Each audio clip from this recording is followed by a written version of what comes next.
시작하기 전에 제 제목에 대해서 잠깐 말씀을 드리면은요.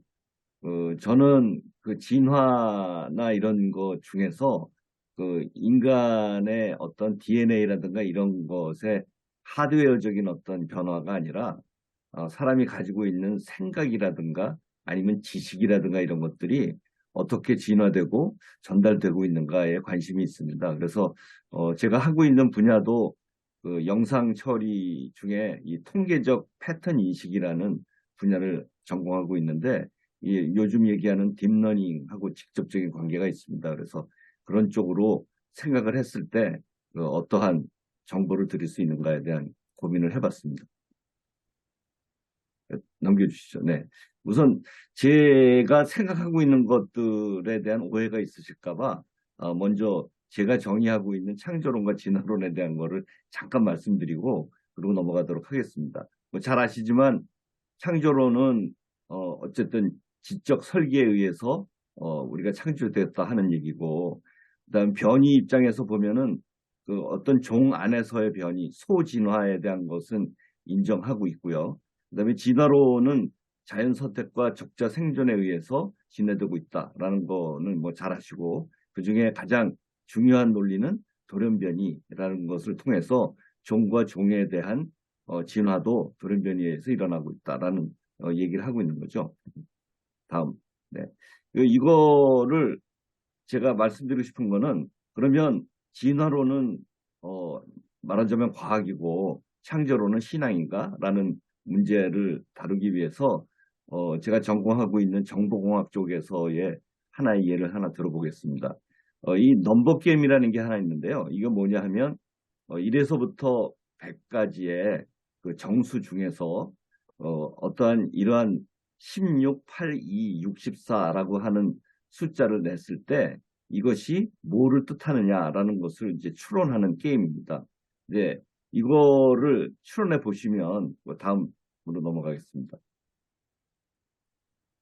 실제로 통계적인 추론이 이제 두 가지가 가능합니다. 그러니까 첫째는 어, 이것은 짝수다라고 하는 추론이 있을 수가 있고요. 그 다음에 아니면 이건 2의 지수다라고 하는 추론이 있을 수 있는데 통계학적으로 어떤 추론이 더 좋은 추론이냐라는 것을 판단하기 위해서 소위 likelihood라고 하는 함수에 대한 값을 결정합니다. 근데 첫 번째, 만약에 짝수라고 하는 추론이 얼마나 좋은 것이냐를 판단하기 위해서 짝수라는 것을 보면 짝수는 1에서부터 100까지를 봤을 때 모두 50개가 있고요. 그 50개 중에서 하나를 선택한 것이기 때문에 그 16, 8, 2, 64가 각각 50분의 1의 확률을 가지고 있습니다. 그래서 그것이 4개가 있어서 4승에 의한 확률을 가지게 되는데 이거를 우리가 likelihood 값이라고 부릅니다. 그리고 이제 두 번째 추론 2는 2의 지수다라고 하는 추론이 있는데 이 추론은 likelihood 함수를 계산해 보면 지수라는 것이 2, 4, 뭐 8, 16, 64 뭐 이런 식으로 돼 있어서 모두 6개가 있습니다. 1에서부터 100까지. 그래서 이거를 확률적으로 보면 6분지 1의 확률을 가지고 있는 것이 4개의 데이터에 의해서 표현된 것이기 때문에 6분의 1의 4승의 likelihood 값을 가집니다. 결국 likelihood 함수라는 것이 표현하는 것은 내가 가지고 있는 데이터의 경향성이라는 것을 표현하는 것인데 그 경향성이 어떤 추론이 더 좋은 것이냐를 판단할 때는 likely 값이 더 큰 거가 좋은 것이다. 이제 이렇게 우리가 추론을 합니다. 그런 입장에서 보면 6분의 1의 4승과 50분의 1의 4승이라는 두 개의 추론을 봤을 때는 당연히 2의 지수라고 하는 추론이 더 좋은 추론이다라고 하는 것을 알 수가 있죠. 그래서 이제 이거를 우리가 estimation theory라고 하는 것으로 보면 이런 likelihood 함수가 maximize 되어지는 그러한 추론을 우리가 가장 좋은 추론이다 이렇게 얘기하거든요. 이 얘기는 뭐냐 하면 어떤 주어진 데이터에 의해서 어떤 추론이 더 좋으냐라는 것을 얘기하는 것이고 이거는 그 베이스 이론이라고 하는 것에 의해서 표현이 가능합니다. 앞쪽에 있는 P of H 컨디셔널 D라고 하는 것이 이게 posteriori 함수라는 건데요.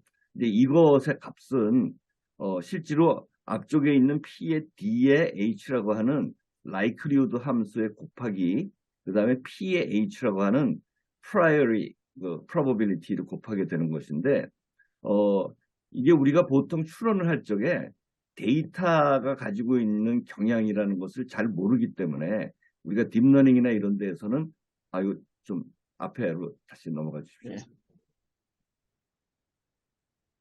그 딥러닝이라는 데서는 실제로 likelihood 함수를 estimation 하는 것 대신에 그 앞쪽에 있는 posteriori 함수를 maximize 하는 것으로 하고 있습니다. 이제 그 이유는 여기 지금 보시는 것처럼 베이스 룰에 의해서 likelihood 함수가 maximize 되는 것이 이 비례에 의해서 posteriori 함수를 maximize 시키는 것과 같기 때문에 이제 이거를 우리가 구하는 것을 하게 되는데, 여기서 중요한 것은 뭐냐 하면 뒤쪽에 붙어 있는 이 prior knowledge에 해당되는 P of H라고 하는 원래 추론이 가지고 있는 이 probability가 곱하기 되어지는 것인데, 이게 만약에 fixed 돼 있다면 그 앞에 있는 likelihood 함수의 maximize가 곧 posteriori 함수를 maximize 하는 것과 같게 됩니다. 그런데 만약에 데이터의 숫자가 굉장히 적어서 실제로 앞쪽의 데이터에 의한 probability를 계산하는 것이 아니라 원래 가지고 있는 이 prior knowledge가 더 큰 값을 가지고 있어서 이게 실제로 구하는 추론에 영향을 주게 된다면 이거는 정확한 추론이 될 수 없다는 거죠. 근데 그 얘기는 다시 말하면 데이터의 숫자가 적어서 실제로 상대적으로 prior knowledge가 커지게 되면 실제로 앞에 있는 포스텔레 함수가 맥시마이즈 될 수 있다라는 논리인데요. 이거는 이제 비근한 예로 데이터가 만약에 16, 8, 2, 64가 아니라 2하고 4 정도밖에 없다고 하면 이거는 짝수인지 아니면 2의 지수인지라고 하는 이 추론이 굉장히 애매해진다라는 말씀을 드리는 겁니다. 이제 이 얘기는 곧 뭘 얘기하냐면 다음 페이지 넘겨주십시오. 결국 내가 어떠한 편견이라고 하는 prior knowledge라는 P of H를 강하게 가지고 있으면 추론의 결과는 데이터의 경향성을 대변하지 못한다는 뜻이 되고요. 실제로 창조론이냐 아니면 진화론이냐는 기원에 대한 문제는 결국은 데이터라고 하는 것을 충분하게 가지고 있지 못하기 때문에 결국 각자가 가지고 있는 선입견이라고 하는 편견이라는 것이 실제로 추론에 굉장히 큰 영향을 주게 된다라는 말씀을 드리는 겁니다. 그래서 진화론의 문제처럼 적은 숫자의 현재 데이터로 기원을 추론하는 경우에는 진화라는 선입관을 가지고 있거나 혹은 창조라고 하는 선입관을 가지고 있는 것에 의해서 최종적인 추론의 결과가 달라질 수 있다라는 말씀을 드리고자 합니다. 그래서 다음에 보면 뭐 지적 설계론은 잘 아시니까 뭐 그냥 이대로 넘어가도록 하겠습니다. 여기에 관련된 성경 귀절에 대한 것도 나중에 한번 말씀드릴 수 있을 것 같아서 넘어가도록 하겠습니다. 이제 결국 제가 말씀드리고 싶은 거는 저는 어떠한 견지에서 지식 설계라는 것을 얘기하고 있냐 하면 진화론이 과학이라고 주장하는 사람들이 있고 그 다음에 창조론은 그야말로 론이다라고 하는 신학적인 얘기만 하고 있는데, 제가 보는 견지에서는 진화론 자체도 어차피 데이터의 부족으로 인한 신앙적인 부분이다라는 말씀을 먼저 드리고, 어차피 두 가지가 전부 신앙적인 얘기라면 각자 가지고 있는 선입견이라는 관점이라는 것이 가장 중요한 것이 되는데, 저는 기독교를 믿는 사람의 입장에서 어차피 창조론적인 어떤 선입관을 가지고 말씀드릴 수밖에 없다라고 하는 것을 먼저 전제드리고 얘기를 하도록 하겠습니다. 실제로 이 지적 정보에 대한 거는 한 세 가지 정도로 나눌 수 있는데요. 첫째 지식 정보는 인포메이션이라고 하는 것으로 표현되는 것인데, 이거는 생각이나 의식을 필요로 하지 않은 암기에 의해서 메모리에 의해서 가능한 정보를 얘기합니다. 그 다음에 두 번째는 인텔리전스라고 하는 지능 정보가 있는데, 이거는 반복적인 훈련이나 아니면 많은 정보를 조합하고 경험에 의해서 얻어질 수 있는 정보입니다. 그러니까 우리가 Artificial Intelligence라고 얘기하는 AI는 이 지능 정보에 대한 것을 아티피셜하게 만들 수 있다라는 것으로 보시면 되고요. 마지막으로 제가 말씀드리고 싶은 거는 의식 정보라는 것인데 영어로 하면 consciousness라고 하는 내용입니다. 이거는 인간한테만 주어진 감성이라든가 생각이라든가 혹은 이런 것을 가지고 있는 그 의식이라고 하는 지각 정보를 뜻합니다. 그래서 우리가 보통 야, 넌 생각이 있냐 없냐라고 얘기하는 그런 어떤 경우에 있어서의 의식이라고 보시면 될 것 같습니다. 그래서 이제 제가 관심이 있는 것이 그러면 인간이 가지고 있는 이 지식이라든가 이런 지능은 어떤 것에서부터 기원을 했고 이것이 어떤 식으로 발달하고 있고 이것이 어떻게 전달되느냐에 대한 것이 관심이 있는데 첫 번째 생성과 발달에 대한 거는 그 유전자 결정론이라는 것하고 이 후성 유전학이라고 하는 것과 인공지능이라는 것을 같이 해서 잠깐 설명을 드리도록 하겠습니다. 뭐 이 후성 유전학은 그 오전 시간에 말씀을 드린 내용이 있어서 간단하게 말씀드리고 넘어가겠는데요. 우선 일단 잘 아시는 대로 DNA라는 것이 있고요. 여기 지금 그림처럼 DNA라는 구조가 있고 히스톤이라는 단백질에 이렇게 실패처럼 감겨져 있게 만들어져서 그게 소위 염색사라고 하는 것을 만들게 되고요. 이 염색사가 합쳐져서 우리가 얘기하는 염색체라고 하는 것을 얘기합니다. 이것이 바로 유전자에 대한 것의 모습으로 나타나는 거죠. 이건 넘어가겠습니다. 그리고 이제 이것이 소위 그 메신저 RNA라는 것을 통해서 이것이 복사되고 그것에 의해서 단백질의 합성이 일어나는데 그걸 우리는 유전자 발현이라고 얘기한다라는 것도 뭐잘 아시는 내용이니까 넘어가도록 하겠습니다. 그래서 이제 뭐 말씀이 많이 있었지만 유전자 결정론이라는 것이 생겼죠. 그래서 그 어떠한 그 인간 게놈 지도 같은 거를 잘만 찾아서 그 유전자가 어떤 식으로 만들어지느냐만 잘 알면 실제로 그 안에 이 한 인간이 생물학적으로 일어날 수 있는 모든 일들이 프로그램 되어져 있다라는 것으로 이론을 만들고 이것이 결국 인간 게놈 프로젝트를 유도했는데 그래서 이거에 대한 염기서열을 잘 해석하고 기능만 알아내면 질병이라든가 행동 양식이나 지능 심지어는 인간의 본성까지도 알게 될 거라고 생각을 했죠. 그래서 이제 이게 2003년에 한 12년에 걸쳐서 인간 게놈 프로젝트가 완성됐는데요. 결국 찾아낸 것은 인간 유전자가 한 2만 5천 개 정도 있다라고 알려졌고요. 이게 초파리나 생쥐의 유전자보다 그렇게 많지 않다라는 것이 밝혀진 거죠. 심지어는 생쥐라고 하는 것이 가지고 있는 유전자는 인간의 유전자와 거의 99%를 공유하고 있고 오직 한 300개 정도만 차이가 있는 것으로 나타났습니다. 그래서 실제로 많은 진화론자들이 얘기하는 것처럼 우리의 조상이 침팬치다라고 얘기를 하는데 사실상 따지고 보면 생쥐에 더 가깝다라는 것으로 생각하실 수 있겠죠. 그래서 이 유전자 결정론이 실제로 진화론 주장하는 사람들은 잘 아시는 대로 유전자 숫자가 한 2만 5천 개 있고 사람의 그 DNA라고 하는 것이 그 수열이나 이런 것을 통해서 조합할 수 있는 한 30억 개에 대한 것 중에서 한 3% 정도밖에는 해당이 되는 것이 아니고 따라서 나머지 그 DNA의 많은 부분은 유전자가 아닌 정크 DNA다라고 얘기를 했죠. 그런데 최근에 연구에 의하면 그 DNA의 한 95%가 이미 유전에 관여하고 있다라는 것이 밝혀져 있습니다. 노벨상 받은 사람들도 얘기했고요.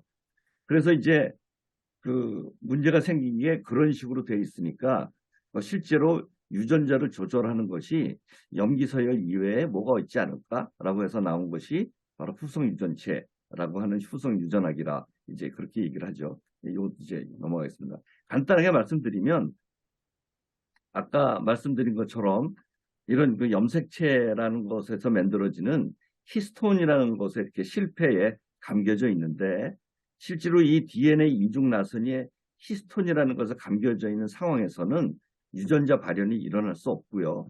이것이 풀려진 다음에 그 DNA 이중 나선이 나타나면 거기에 메칠기라는 것이 붙어 있으면 유전자 발현이 일어날 수 없는 것으로 발견이 됐습니다.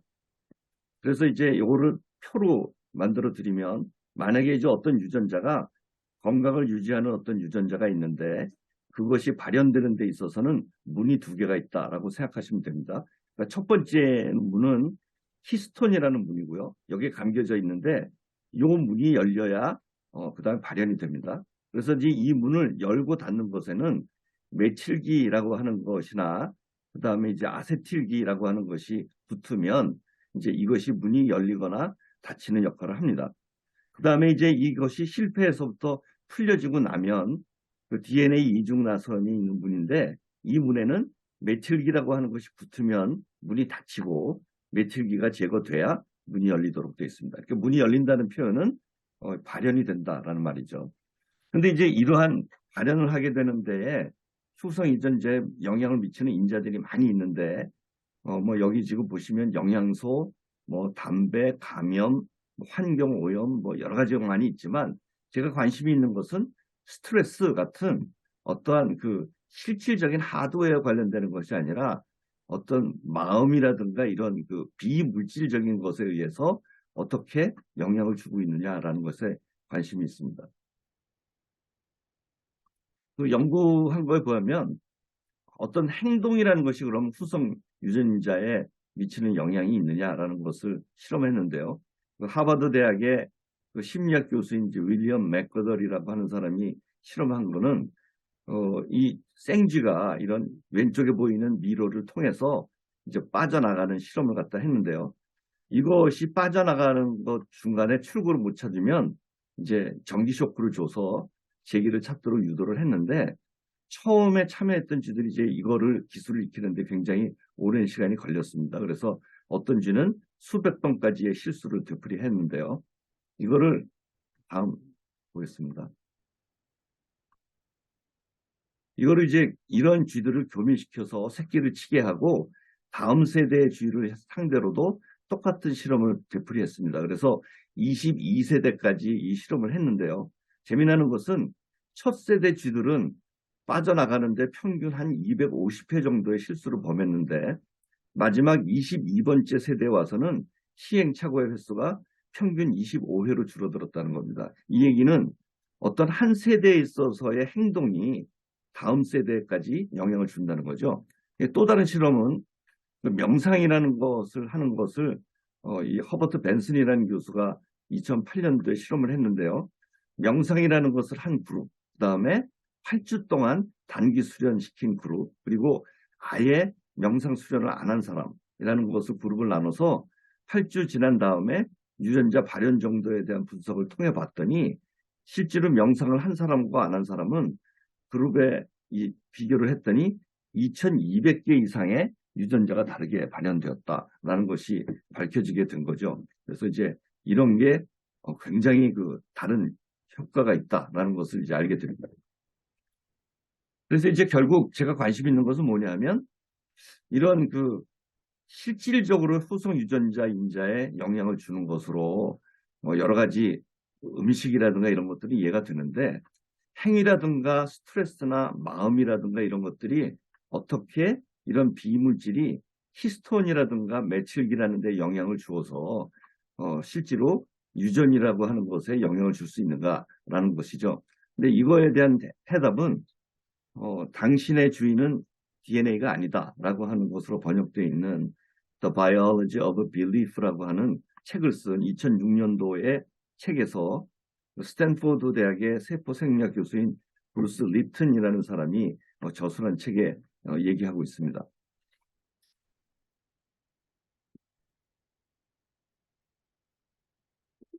제가 여기서 주장하고 있는 것은 뭐냐면요.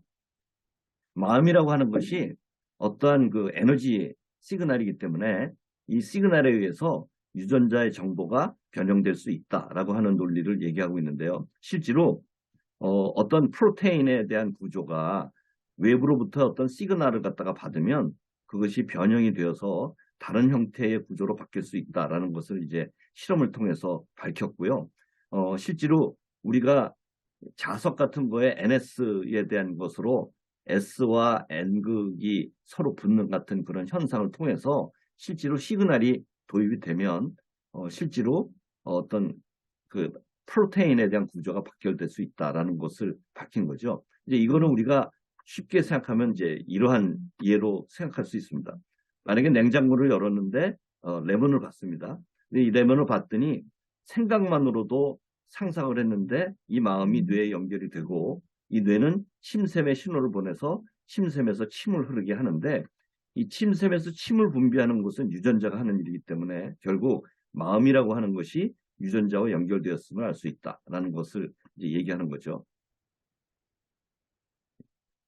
근데 이제 이러한 것에 그러면 마음이라든가 이런 것들이 아니면 지능이라든가 이런 것들이 어떻게 진화되고 어떻게 유전되느냐라는 것을 그 유명한 진화 생물학자인 리처드 도킨스는 이러한 것이 문화의 유전자를 담당하고 있는 역할자가 있고 그거를 밈이라고 하는 말을 부르고 있고요. 요새 한참 많이들 얘기하고 있는 뭐 새로운 밈이라는 것을 얘기하고 있는데 이게 바로 이제 이런 것이죠. 근데 여기에서 이 후성 유전학 입장에서 보면 이 밈이라는 게 후성 유전자의 어떤 기억 정치 같은 거고 뭐 이러한 것들이 실제로 활동을 해서 생쥐나 원숭이를 포함한 많은 동물이 다음 세대까지 어떤 문화적인 전달이나 지능이 전달될 수 있다라는 것으로 설명하고 있습니다. 그래서 이런 외부 환경에 의해서 유전자의 변형이 일어나고 그리고 어떤 생존 경쟁에서 이긴 이기적인 유전자에 의해서 유전자의 진화나 심지어는 지능에 대한 진화가 이루어졌다라고 얘기하는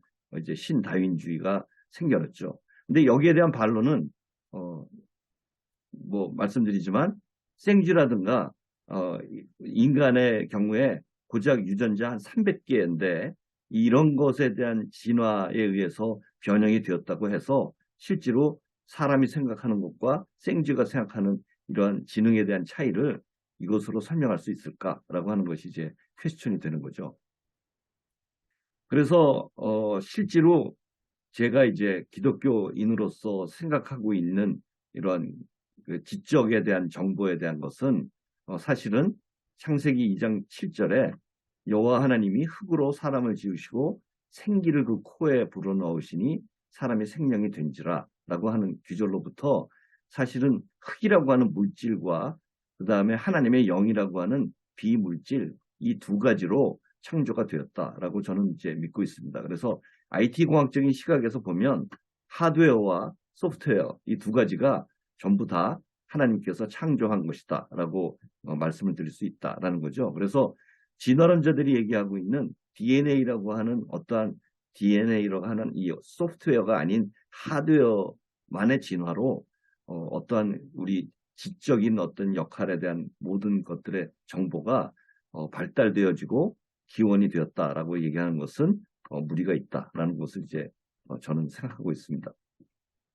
그래서 인공지능적 입장에서도 굉장히 흥미로운 것인데요. 인공지능 잘 아시겠지만 그 신경망 구조라는 것을 답습해서 이제 이걸로 무한학습에 의해서 트레이닝이라는 것에 의해서 구현되고 있고요. 이제 이러한 모양에 대한 노드와 그다음에 레이어를 가지고 있는 구조를 얘기합니다. 그런데 다음을 좀 보시면요. 실제로 이 인공지능에서 그 LSTM이라고 하는 그 구조가 있습니다. 인공지능 이제 구조 중에 하나인데요. 이거를 갖다 들여다보시면 조금 확대해서 보시면 이 각각의 레이어들에서 어떤 레이어에서 무엇인가 동작을 하도록 하는 이 스위치가 있습니다. 근데 이 스위치가 학습이라는 걸 통해서 이 스위치가 온 되느냐, 오프 되느냐를 결정하게 됩니다. 결국은 이런 후성 유전체에서의 스위치, 그러니까 메틸기와 아세톤이라고 하는 아세틸기라고 하는 이런 스위치를 담당하는 어떤 그런 모습이 마치 인공지능에서 이 스위치에 대한 온 오프를 학습이라는 걸 통해서 얻어지는 것과 상당히 유사하다라는 것을 볼 수 있고요. 그래서 결국 학습이라는 걸 통해서 어떤 온오프에 대한 것이 결정이 되고 그것이 실제로 후성 유전체에 영향을 주는데 그렇다면 이 학습이라고 하는 것이 어떠한 것을 학습하느냐가 이제 굉장히 중요한 문제가 됩니다. 그래서 이 딥러닝에서 이제 가장 큰 문제가 되는 것은 뭐냐 하면 실제로 이 그라운드 트루스라고 하는 것이 있어서 그 그라운드 트루스를 학습해야 되는데 그라운드 트루스가 잘못되면 학습에 대한 내용이 달라진다는 거죠. 그러니까 예를 들어 개를 학습을 해서 개를 알게 하려고 훈련을 시켰는데 애당초 들어와 있는 그라운드 트루스가 개가 아니라 고양이라는 것을 가지고 얘가 개라는 것으로 학습을 하게 되면 나중에 우리는 이것이 개가 아니라 고양이를 보고 나서도 개라고 하는 것이 된다는 거죠. 그러니까 이건 뭘 얘기하는 것이냐면 우리가 학습이라는 걸 통해서 경험을 통해서 결론을 얻는데 실제로 무엇을 학습하느냐 하는 것이 최종 성능을 결정하는 데 굉장히 중요한 요소가 된다라는 말씀을 드리는 거고요. 그래서 뭐 이제 신앙적인 입장에서 보면 그러면 어떠한 그 그라운드 트루스를 우리가 훈련하는 것이 좋으냐라고 한다면 뭐 당연히 그 하나님을 닮아서 창조된 인간의 본연의 모습을 참값으로 학습하는 것이 실제로 우리가 살아가는 데 필요한 유전자나 아니면 모든 것들을 올바른 방향으로 하는데 도움이 될 거다라는 말씀을 드리는 것이고요. 그래서 이제 요것은 이제 기원에 대한 말씀인데 여기서 이제 조금 더 나가서 그러면 실제로 의식이라고 하는 정보가 아까 말씀드렸는데 이거는 인공지능에 의해서 만들어지지 못하고 실제로 다른 것으로 되어져 있는 하나님께서 창조되어서 주어진 어떠한 의식이라고 하는 정보인데 이것의 실체는 뭐고 이게 어떻게 전달되느냐 하는 것을 양자역학이나 아니면 생명중심주의라는 것에 의해서 말씀을 좀 드리려고 합니다. 실제로 이 의식 정보는 말씀드린 대로 진화론적으로나 아니면 인공지능 같은 구조에서는 절대로 생성될 수 없고요. 이거는 양자역학 논리나 아니면 로버트 란자라고 하는 박사가 얘기하는 생명중심주의 같은 형태로 우리가 설명이 가능한데요. 이것이 기독교에서 얘기하고 있는 인간에게만 허락하신 창조되어진 영이라고 하는 스피릿이라는 것과 상당히 닮지 않았냐라고 저는 개인적으로 생각을 하고 있습니다. 자, 요것에 대한 것이 있는데 요거 한번 잠깐 보시죠. 짧은 거니까요.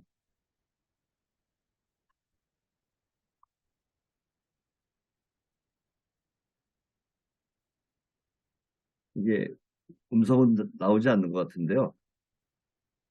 이게 뭐냐면 2015년도에 휴먼이라고 하는 영국 드라마의 내용입니다. 그래서 이 당시에는 미래에는 이렇게 로봇이 사람을 닮은 로봇을 마음대로 구입할 수 있고 그러니까 이러한 로봇이 가사를 하고 있는 엄마를 대체해서 모든 일을 갖다 할 수 있다라는 뭐 이제 그런 거고요. 그래서 실제로 이 로봇을 구입했더니 아침밥부터 시작해서 모든 가정 일을 엄마보다도 더 잘하는 거죠. 그러니까 심지어는 동화책을 읽어주려고 했더니 이 로봇을 더 딸이 좋아하게 됩니다. 실제로 화도 안 내고 차분하게 동화책을 잘 읽어주기 때문에 엄마보다 더 좋다라고 하는 얘기를 이제 딸이 하게 되죠. 그래서 거기에서 이제 자괴감을 이제 얻게 됩니다. 그 자괴감을 얻는 것으로부터 이제 얘기하는데요. 맨 마지막 장면이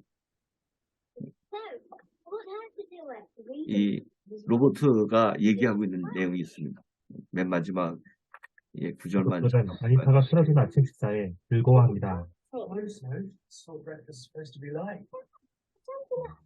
영국 드라마 시간 관계상 맨 마지막으로 좀 아니타가 돌려주시겠습니다. 말합니다. 야, 여기 있네요. In many ways, I can take better care of your children than you know. What? I don't forget. I don't get angry, or depressed, or intoxicated. I am faster, stronger, and more observant. I do not feel fear. However, I cannot love them. 이게 나름대로의 이 드라마의 결론이기도 한데요. 사랑이라는 어떤 의식, 이런 것들은 절대로 로봇이나 인공지능이 가질 수 없다라는 얘기죠. 다음으로 넘어가겠습니다. 그래서 이게 실제로 그러면 어떻게 마음이라고 하는 것이 후손자를 조종할까라고 하는 것을 양자역학이라는 것으로 설명하는 사람들이 있습니다. 네, 이거는 뭐냐면 양자역학의 기본이 어떠한 그 전자라든가 아니면 광자라든가 이런 소립자들은 입자라는 것과 파동이라고 하는 두 가지를 가지고 있는데 이 중에 파동이라고 하는 웨이브는 사실은 웨이브이기 때문에 그 비물질적인 것이고 이것은 시공이라는 것을 초월해서 전달될 수 있다라고 하는 논리죠. 네, 넘어가 보겠습니다. 그래서 실제로 이 마음이라고 하는 것은 어떤 파동이라든가 이런 웨이브에 대한 에너지라면 이것이 시공을 초월해서 실제로 유전자에 영향을 줄 수 있는 시그널이 될 수 있다라고 하는 얘기를 하고 있습니다. 자, 그래서 여기에서 양자역학이라는 말씀을 드리는데 뭐 간단하게 말씀드리면 물리학에서 고전 물리학은 뉴턴이라는 사람이 가지고 있는 얘기한 가속도, 만류인력, 뭐 구심력 이런 것들을 얘기하는 거죠. 근데 그 이후에 상대성 이론이라는 것이 아인슈타인에서 나왔는데 이제 잘 아시지만 이거는 시간, 질량, 에너지에 관한 이론인데 여기에서 말씀하고 있는 내용은 가장 시간적으로 절대적인 속도를 가지고 있는 것을 빛이라고 하는 것으로 두고 이제 그것에 의해서 상대적인 이론을 만들어냈습니다. 근데 이제 양자역학이라는 게 나오면서 실제로 광속보다도 더 빠른 것이 존재한다라는 것이 밝혀지게 됐죠. 그래서 이제 양자역학의 세 개의 아주 중요한 것이 있는데 하나는 얽힘 현상이라는 것과 상보성, 그다음에 파동 함수의 붕괴라는 것이 있습니다. 근데 여기에서 이제 얽힘이라고 하는 거는 모든 입자가 플러스 마이너스처럼 두 개의 어떤 입자가 있는데 이것이 연결되어 있어가지고 어떠한 한 몸처럼 즉각적으로 반응하는 것을 얘기합니다. 그래서 한쪽이 플러스가 마이너스가 바뀌었다면 다른 쪽의 쌍은 금세 시간에 대한 것이 속도에 상관없이 즉각적으로 반응을 해서 반대적인 극성을 갖게 되는 현상을 얘기합니다. 이 두 가지가 서로 얽혀져 있다는 얘기고요. 그다음에 상도성이라고 하는 것은 이게 광자라든 것이 입자와 파동 이런 것들로 가지고 있는데 이 동시에 가지고 있는 것이 관찰이라고 하는 것에 의해서 하나의 모습으로밖에는 나타나지 못하는 현상을 얘기합니다. 이거를 우리가 상도성이라고 하는데 이거에 대한 얘기를 조금 드릴게요. 그다음에 이 파동함수의 붕괴는 이런 관찰이 일어났을 때 파동함수가 붕괴되고 구체적인 모습이 드러나는 현상을 얘기하고요. 이거를 이제 코페나겐 해석이라고 부르는데 이제 이것이 생명체가 가지고 있는 그 의식이라고 하는 것을 통해서 이루어져야지만 무엇인가가 된다라고 하는 이 바이오센트리즘이라고 하는 이론의 기반입니다. 자, 그래서 먼저 이 얽힘이라고 하는 것에 대한 얘기를 잠깐 드리면요. 이게 ERP 상관관계라고도 얘기를 하는데 이게 1935년에 그 당시에 유명한 아인슈타인, 폴도스키, 로젠이라고 하는 물리학자들이 이 현상을 부정하는 논문을 냈기 때문에 이거를 ERP 상관관계라는 얘기를 하고 있습니다.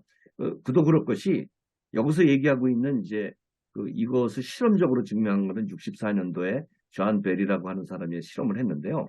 이 광자에 얽힌 두 개의 인탱글먼트를 가지고 있는 광자를 떨어뜨려 놓고 한쪽으로 움직이면 이 즉각적으로 빛의 속도보다도 더 빠르게 다른 쪽이 움직인다는 것을 관찰을 했는데요. 이게 최근에 얘기 나오고 있는 양자통신의 기반이 됩니다. 그런데 이제 이러한 현상은 전제 조건이 뭐냐 하면 빛의 속도보다도 더 빠르다는 것이 전제되는데 이게 아인슈타인이 얘기하고 있는 상대성 이론의 기본적인 철학을 어긋나는 일이거든요. 그래서 이 사람들이 이것에 대한 부정하는 얘기를 갖다가 논문을 쓴 건데 이 존 벨이라는 사람이 실험을 통해서 이게 존재한다라는 것이 나타났고요. 심지어는 최근에 2018년이나 2017년에 중국에서 양자통신 모주호라고 하는 위성이 1200km 떨어진 지역에 이 광자에 대한 것에 얽힘에 대한 해당되는 한 쌍을 얽혀놓고요. 한쪽으로 움직였더니 이것이 다른 쪽에 영향을 주는데 그 전송 속도가 광 케이블에서 체크를 해봤더니 광 전송 속도의 1조 배에 해당되는 속도로 이 반응을 하더라는 것입니다. 그래서 이러한 것을 이 존 벨의 실험을 완벽하게 증명한 실험은 2018년에 1.3km 떨어진 연구실 사이에 광자가 아니라 전자라고 하는 얽힌 쌍에 대한 것을 즉각적인 반응을 발견하게 돼서 벨의 실험을 완벽하게 구현한 현상이 나왔죠. 결국은 통신이라고 하는 것이 이것이 의식이라고 하는 어떠한 그런 거를 통해서 이게 통신이 되어지고 바뀌어지는데 이거는 광자라는 것의 속도보다도 더 빠르게 이루어진다라고 하는 거죠. 그리고 이제 하나 이 생명체의 의식이라고 하는 것을 얘기하는 이 파동함수의 붕괴에 대한 것이 있는데 이거는 로버트 란자라고 하는 사람인데요. 이 사람은 굿 윌 헌팅이라고 하는 맷 데이먼이 연기한 그 영화의 주인공입니다. 그래서 세계적으로 유명한 생리학자이며 물리학자이고 이런 사람인데요. 이 사람이 주장하고 있는 바이오센트리즘이라고 하는 책입니다. 여기서 이제 얘기하고 있는 것에 가장 기본이 되는 양자역학이 아주 굉장히 중요한 실험이 있는데요. 이건 뭐냐면 두 개의 슬릿을 놓고 이 광자 빛을 갖다가 쏘게 됩니다. 그러면 이 슬릿을 통해서 나간 파동이라는 것과 그다음에 광자가 가지고 있는 입자라고 하는 것이 두 가지가 전부 여기에 표현이 됩니다. 이 얘기는 입자라고 하는 것은 어떠한 그 매스라는 것이 있기 때문에 이 슬롯을 통해서 데려간 것이 이렇게 아래 그림처럼 이렇게 쌓여지는 현상이 나타나게 되는 것을 얘기하고요. 그다음에 두 번째 파동 현상이라는 것은 이것이 웨이브이기 때문에 서로 간의 간섭 현상이 되어지는 것으로 나타나는데 이 두 가지가 실제로는 다 나타난다는 거죠. 그래서 요거에 이렇게 붉은 줄이 되어 있는 거는 입자라고 하는 것을 나타내는 것이고요. 그 다음에 이것이 주변에 이렇게 분산되어 있는 거는 웨이브 때문에 간섭 현상이라는 것에 의해서 만들어지는 현상입니다. 그래서 이 두 가지가 다 있다라고 하는 것을 이 투 슬릿 익스페리먼트에서 볼 수 있는데 재미나는 것은 그 다음에 슬라이드에서 보시면 이 상층에 있는 슬릿에다가요 디텍터를 둬가지고 이제 관찰자로 둔 거죠. 일로 지나가는 것이 통과될 때마다 경고음을 발생하도록 해서 관찰이라는 것을 하게 됩니다. 그러면 신기하게도 이것을 통과해서 나중에 보면은요, 이 두 개에 대한 것의 입자에 대한 것으로만 나타나게 되고 파동 현상에서 되어서 나타나는 것들은 없어지게 됩니다. 그래서 이거를 뭐라고 부르냐면 파동의 붕괴 현상이라고 얘기하는데 이게 왜 관찰자라고 하는 것이 있음으로 인해서 이러한 두 가지에 대한 것이 없어지고 파동이라는 것이 붕괴되는지는 아직도 밝혀내지 못한 이론입니다. 그런데 실제로 양자역학에서 굉장히 중요하게 생각하는 파동의 붕괴 현상이라는 게 일어나는 실험입니다. 그래서 이제 관찰의 현상에서 이게 파동이 없어지고요. 실제로 관찰되고 있는 이 센서라는 것을 없애고 나면은 다시 원래대로 파동 현상에 의해서 되는 것이 다시 일어나게 되는 이러한 것을 가지게 되는데 이게 파동의 붕괴 현상, 그다음에 상보성 원칙이 되는 거죠. 그래서 이제 여기에 그 생명 중심주의라는 것을 이 사람이 얘기하는데 뭐 얘기하면 간단합니다. 어떻게 보면 우리가 보고 듣고 하는 모든 현실은 의식이라는 것을 수반하는 과정이지 의식이라는 것이 없으면 이거는 존재하지 않는다는 거죠. 그러니까 나무가 쓰러지는 소리라고 하는 것도 이 소리가 공기에 대한 것을 파동을 만들고 그 파동이 사람이 가지고 있는 귀에 전달됐기 때문에 들리는 것이지 사실은 그 소리라고 하는 것은 현상적으로 없는 것이다 라는 거고요. 무지개 같은 것도 특정한 위치에서만 볼 수 있는 것이지 일반적으로 다른 사람에게 보여지지 않는 것이다 라는 거죠. 그래서 실제는 무지개라든가 소리라든가 이런 거는 현상적인 것이지만 이러한 현실은 어떠한 생명이라고 하는 사람의 생명이라고 하는 것에 의식이라는 것이 동반되지 않으면 존재하지 않는다라는 것을 주장하는 것입니다. 그래서 이제 뭐 여러 가지 원칙들을 얘기하고 있는데요. 뭐 시간상 요거는 생략하고요. 사원칙이라는 것을 이제 그 말씀드린 실험의 내용과 같습니다. 관찰자가 없을 때 물질이라는 것은 확정되지 않은 확률 상태로만 머물러 있다라고 하고요. 의식이라는 것이 없으면 의식 이전의 우주는 오로지 확률로만 존재한다라는 것이 이 사람이 얘기하는 사원칙입니다.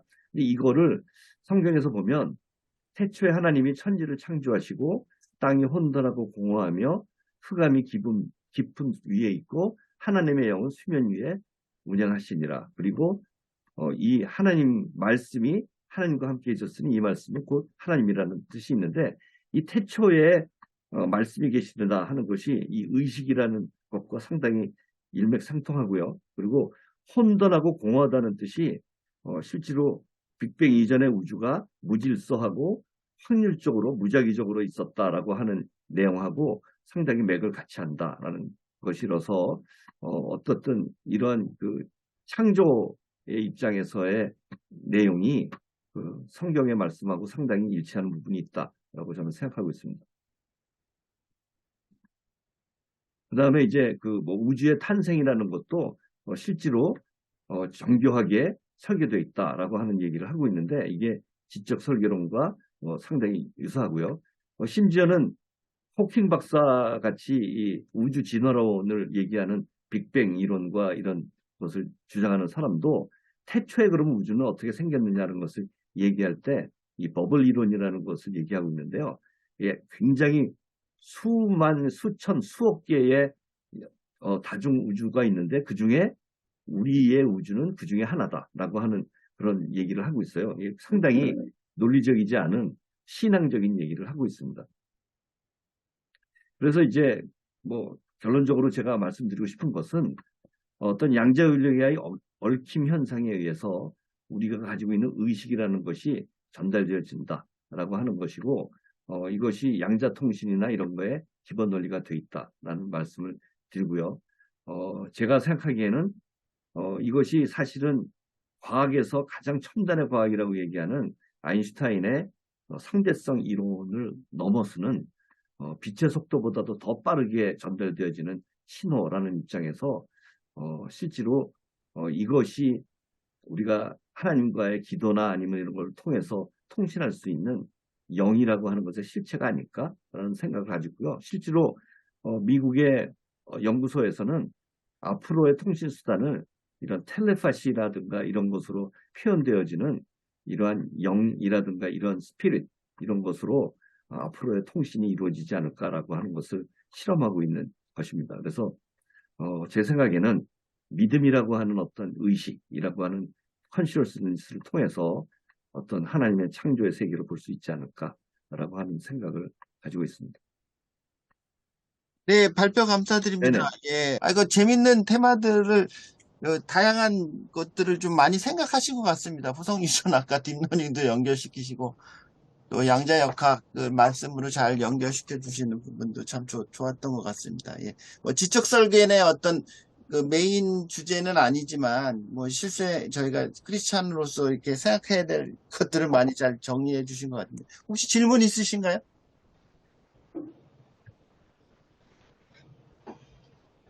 잠깐 네. 잠깐 코멘트해도 되겠습니까? 네네네. 말씀 주시죠. 네, 저는 뭐 김원행 박사라고 합니다. 지적 설계로 이제 학위를 받고 있는데 사실 굉장히 그 교수님의 강의를 보고 굉장히 좀 감명을 많이 받았습니다. 이 그 철학에서는 그 경험계하고 그 초월계를 완벽히 이렇게 나누어 가지고 서로 상대방을 주장을 비판하지 못하게 되어 있는데 어떻게 물리적인 이런 개념에서는 그런 어떤 그 현상계하고 그런 어떤 초월적 개념들이 이렇게 보면은 서로 공존한다는 것이 매우 좀 인상적으로 들려서 그런 것들이 신학적으로도 연구하는데 굉장히 많이 도움이 될 것 같습니다. 아무래도 뭐 직접 설계에도.